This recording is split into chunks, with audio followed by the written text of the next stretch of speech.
پہ اگر مزید روشنی ڈالیں تو گھبراہٹ ہمیں نظر آتی ہے جب بچے ایگزام فوبیا یا ایگزام سے پہلے والی انزائٹی کا شکار ہو جاتے ہیں۔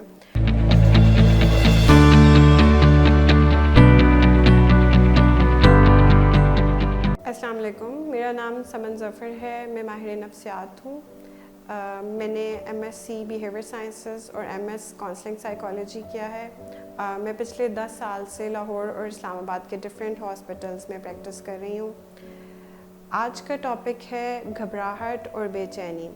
گھبراہٹ ایک نارمل انسانی جذبہ ہے جو ہم سب کسی نہ کسی سچویشن میں محسوس کرتے ہیں، اور یہ بہت مفید ثابت ہوتی ہے پرابلم سالونگ کے لیے، الرٹ رہنے کے لیے۔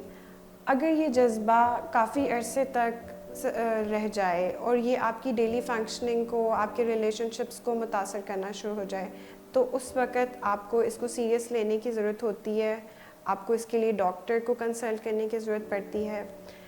ہم اس پہ اگر مزید روشنی ڈالیں تو گھبراہٹ ہمیں نظر آتی ہے جب بچے ایگزام فوبیا یا ایگزام سے پہلے والی انزائٹی کا شکار ہو جاتے ہیں۔ ایگزام سٹارٹ ہونے سے پہلے ان کے دل کی دھڑکن کا تیز ہو جانا، ہاتھوں میں پسینے آنا، مسلسل بے چین رہنا، پریشان رہنا، رونا، اس طرح کی علامات نظر آتی ہیں۔ اس قسم کی علامات میں خوف کا جو پہلو ہے وہ سب سے زیادہ امپورٹنٹ ہے۔ خوف اتنا شدید ہو جاتا ہے کہ جو ان کی نارمل تھنکنگ کو اور نارمل فنکشننگ کو متاثر کرنا شروع ہو جاتا ہے۔ خوف کا تعلق برین کی ایک ایریا ایمگڈلا سے ہے، اور ایمگڈلا کی جو فنکشننگ ہے، ریسرچرز نے ثابت کیا ہے کہ فیئر، فوبیا اور انزائٹی سے ریلیٹڈ جو بھی ایشوز ہوتے ہیں اس میں 2-3 فیکٹرز بہت امپورٹنٹ ہیں۔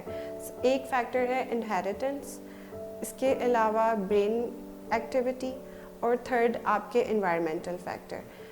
ان فیکٹرز کو اگر دیکھا جائے تو 40% انہیریٹنس جو ہے، ریسرچرز نے پروف کیا ہے کہ جو انہیریٹڈ آپ کو انزائٹی ایشوز ہوتے ہیں وہ مزید آپ کے بڑھتے ہیں، اور یا بڑھنے کے چانسز ہائی ہوتے ہیں اگر آپ کی فیملی میں کسی کو انزائٹی ہے۔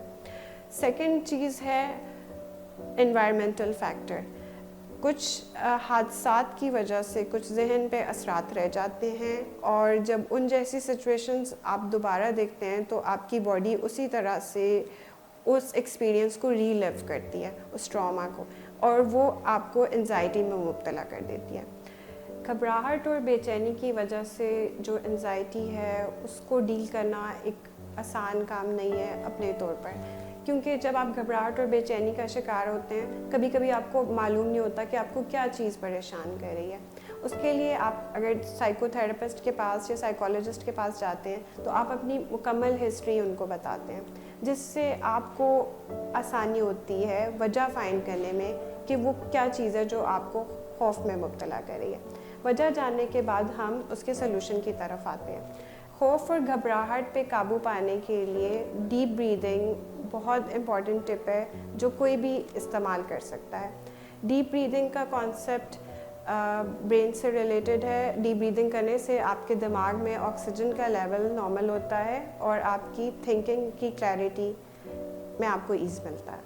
ڈیپ بریدنگ کا طریقہ کار یہ ہے کہ آپ ناک سے گہرا سا سانس لیں گے 4 کے کاؤنٹ پہ، اور اس کے بعد آپ منہ سے ایکسہیل کریں گے 5 کے کاؤنٹ پہ۔